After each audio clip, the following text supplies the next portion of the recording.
La caída de la casa User. Edgar Allan Poe. Última parte. Había dado unas pocas vueltas cuando un ligero paso en una escalera contigua atrajo mi atención. Reconocí entonces el paso de User. Un instante después llamaba con un toque suave a mi puerta y entraba con una lámpara. Su semblante tenía, como de costumbre, una palidez cadavérica, pero además había en sus ojos una especie de loca hilaridad, una histeria evidentemente reprimida en toda su actitud. Su aire me espantó, pero todo era preferible a la soledad que había soportado tanto tiempo, y hasta acogí su presencia con alivio. ¿No lo has visto?, dijo bruscamente, después de echar una mirada a su alrededor en silencio. ¿No lo has visto? Pues aguarda, lo verás, y diciendo esto protegió cuidadosamente la lámpara, se precipitó a una de las ventanas y la abrió de par en par a la tormenta. La ráfaga entró con furia tan impetuosa que estuvo a punto de levantarnos del suelo. Era, en verdad, una noche tempestuosa, pero de una belleza severa, extrañamente singular en su terror y en su hermosura. Al parecer, un torbellino desplegaba su fuerza en nuestra vecindad, pues había frecuentes y violentos cambios en la dirección del viento y la excesiva densidad de las nubes, tan bajas que oprimían casi las torrecillas de la casa, no nos impedía advertir la viviente velocidad con que acudían de todos los puntos, mezclándose unas con otras sin alejarse. Digo que aún su excesiva densidad no nos impedía advertirlo, y sin embargo no nos llegaba ni un atisbo de la luna o de las estrellas, ni se veía el brillo de un relámpago. Pero las superficies inferiores de las grandes masas de agitado vapor, así como todos los objetos terrestres que nos rodeaban, resplandecían en la luz extranatural de una exhalación gaseosa, apenas luminosa y claramente visible, que se cernía sobre la casa y la amortajaba.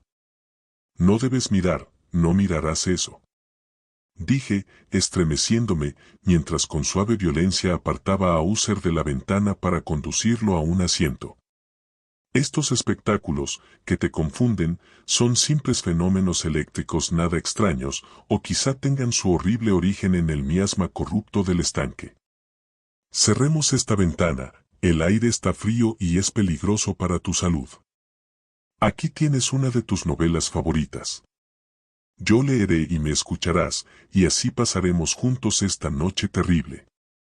El antiguo volumen que había tomado era Madrest, de Sir Lancelot Canning, pero lo había calificado de favorito de User más por triste broma que en serio, pues poco había en su prolijidad tosca, sin imaginación, que pudiera interesar a la elevada e ideal espiritualidad de mi amigo.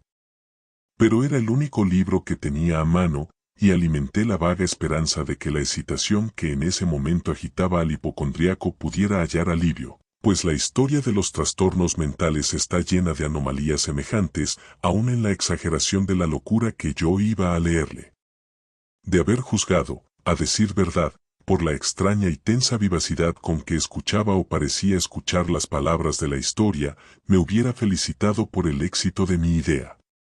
Había llegado a esa parte bien conocida de la historia en que Ethelred, el héroe del Trist, después de sus vanos intentos de introducirse por las buenas en la morada del eremita, procede a entrar por la fuerza.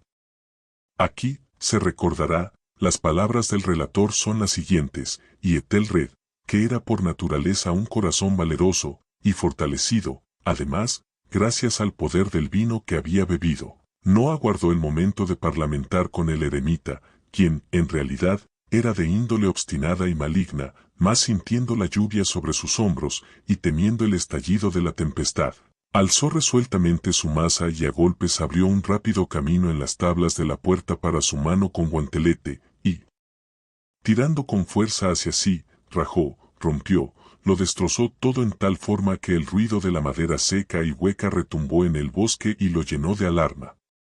Al terminar esta frase me sobresalté y por un momento me detuve, pues me pareció, aunque enseguida concluí que mi excitada imaginación me había engañado, me pareció que, de alguna remotísima parte de la mansión, llegaba confusamente a mis oídos algo que podía ser, por su exacta similitud, el eco, aunque sofocado y sordo, por cierto, del mismo ruido de rotura, de destrozo que Sir Launcelot había descrito con tanto detalle. Fue, sin duda alguna, la coincidencia lo que atrajo mi atención, pues, entre el crujir de los bastidores de las ventanas y los mezclados ruidos habituales de la tormenta creciente, el sonido en sí mismo nada tenía, a buen seguro, que pudiera interesarme o distraerme. Continué el relato. Pero el buen campeón Ethelred pasó la puerta y quedó muy furioso y sorprendido al no percibir señales del maligno eremita y encontrar, en cambio, un dragón prodigioso, cubierto de escamas, con lengua de fuego, sentado en guardia delante de un palacio de oro con piso de plata, y del muro colgaba un escudo de bronce reluciente con esta leyenda: quien entre aquí, conquistador será, quien mate al dragón, el escudo ganará. Y Ethelred levantó su maza y golpeó la cabeza del dragón, que cayó a sus pies y lanzó su apestado aliento con un rugido tan hórrido y bronco y además tan penetrante que Ethelred se tapó de buena gana los oídos con las manos para no escuchar el horrible ruido, tal como jamás se había oído hasta entonces. Aquí me detuve otra vez bruscamente, y ahora con un sentimiento de violento asombro, pues no podía dudar de que en esta oportunidad había escuchado realmente, aunque me resultaba imposible decir de qué dirección procedía, un grito insólito, un sonido chirriante, sofocado y aparentemente lejano, pero áspero, prolongado, la exacta réplica de lo que mi imaginación atribuyera al extranatural alarido del dragón, tal como lo describía el novelista. Oprimido, como por cierto lo estaba desde la segunda y más extraordinaria coincidencia, por mil sensaciones contradictorias, en las cuales predominaban el asombro y un extremado terror, conservé, sin embargo, suficiente presencia de ánimo para no excitar con ninguna observación la sensibilidad nerviosa de mi compañero. No era nada seguro que hubiese advertido los sonidos en cuestión, aunque se había producido durante los últimos minutos una evidente y extraña alteración en su apariencia. Desde su posición frente a mí había hecho girar gradualmente su silla, de modo que estaba sentado mirando hacia la puerta de la habitación, y así solo en parte podía ver yo sus facciones, aunque percibía sus labios temblorosos, como si murmuraran algo inaudible. Tenía la cabeza caída sobre el pecho, pero supe que no estaba dormido por los ojos muy abiertos, fijos, que vi al echarle una mirada de perfil. El movimiento del cuerpo contradecía también esta idea, pues se mecía de un lado a otro con un balanceo suave, pero constante y uniforme. Luego de advertir rápidamente todo esto, proseguí el relato de Sir Launcelot, que decía así: y entonces el campeón, después de escapar a la terrible furia del dragón, se acordó del escudo de bronce y del encantamiento roto, apartó el cuerpo muerto de su camino y avanzó valerosamente sobre el argentado pavimento del castillo hasta donde colgaba del muro el escudo, el cual, entonces, no esperó su llegada, sino que cayó a sus pies sobre el piso de plata con grandísimo y terrible fragor.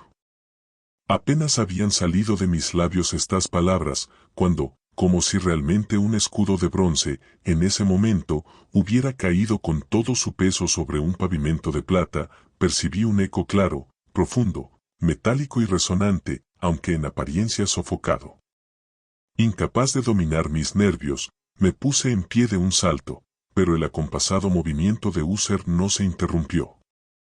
Me precipité al sillón donde estaba sentado.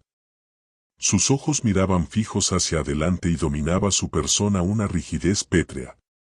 Pero, cuando posé mi mano sobre su hombro, un fuerte estremecimiento recorrió su cuerpo, una sonrisa malsana tembló en sus labios, y vi que hablaba con un murmullo bajo, apresurado, ininteligible, como si no advirtiera mi presencia. Inclinándome sobre él, muy cerca, bebí, por fin, el horrible significado de sus palabras: ¿no lo oyes? Sí, yo lo oigo y lo he oído. Mucho, mucho tiempo, muchos minutos, muchas horas, muchos días lo he oído, pero no me atrevía. Ah, compadéceme, mísero de mí, desventurado. No me atrevía a hablar. La encerramos viva en la tumba. ¿No dije que mis sentidos eran agudos? Ahora te digo que oí sus primeros movimientos, débiles, en el fondo del ataúd. Los oí hace muchos días, y no me atreví a hablar. Y ahora, esta noche, Ethelred, ja, ja. la puerta rota del eremita, y el grito de muerte del dragón, y el estruendo del escudo. Mejor, el ruido del ataúd al rajarse, y el chirriar de los férreos goznes de su prisión, y sus luchas dentro de la cripta, por el pasillo abovedado, revestido de cobre. Oh. ¿A dónde huiré? ¿No estará aquí pronto? ¿No se precipita a reprocharme mi prisa? ¿No he oído sus pasos en la escalera? ¿No distingo el pesado y horrible latido de su corazón? Insensato. Y aquí, furioso, de un salto, se puso de pie y gritó estas palabras, como si en ese esfuerzo entregara su alma, insensato. Te digo que está del otro lado de la puerta. Como si la sobrehumana energía de su voz tuviera la fuerza de un sortilegio, los enormes y antiguos batientes que User señalaba abrieron lentamente, en ese momento, sus pesadas mandíbulas de ébano. Era obra de la violenta ráfaga, pero allí, del otro lado de la puerta, estaba la alta y amortajada figura de Lady Madeline Usher. Había sangre en sus ropas blancas y huellas de acerba lucha en cada parte de su descarnada persona. Por un momento permaneció temblorosa, tambaleándose en el umbral, luego, con un lamento sofocado, cayó pesadamente hacia adentro, sobre el cuerpo de su hermano, y en su violenta agonía final lo arrastró al suelo, muerto, víctima de los terrores que había anticipado. De aquel aposento, de aquella mansión huí aterrado. Afuera seguía la tormenta en toda su ira cuando me encontré cruzando la vieja avenida. De pronto surgió en el sendero una luz extraña y me volví para ver de dónde podía salir fulgor tan insólito, pues la vasta casa y sus sombras quedaban solas a mis espaldas. El resplandor venía de la luna llena, roja como la sangre, que brillaba ahora a través de aquella fisura casi imperceptible dibujada en zigzag desde el tejado del edificio hasta la base.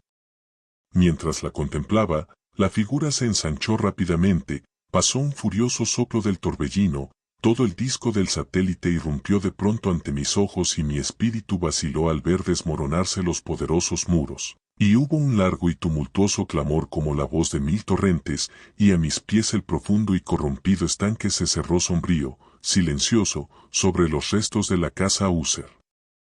Fin.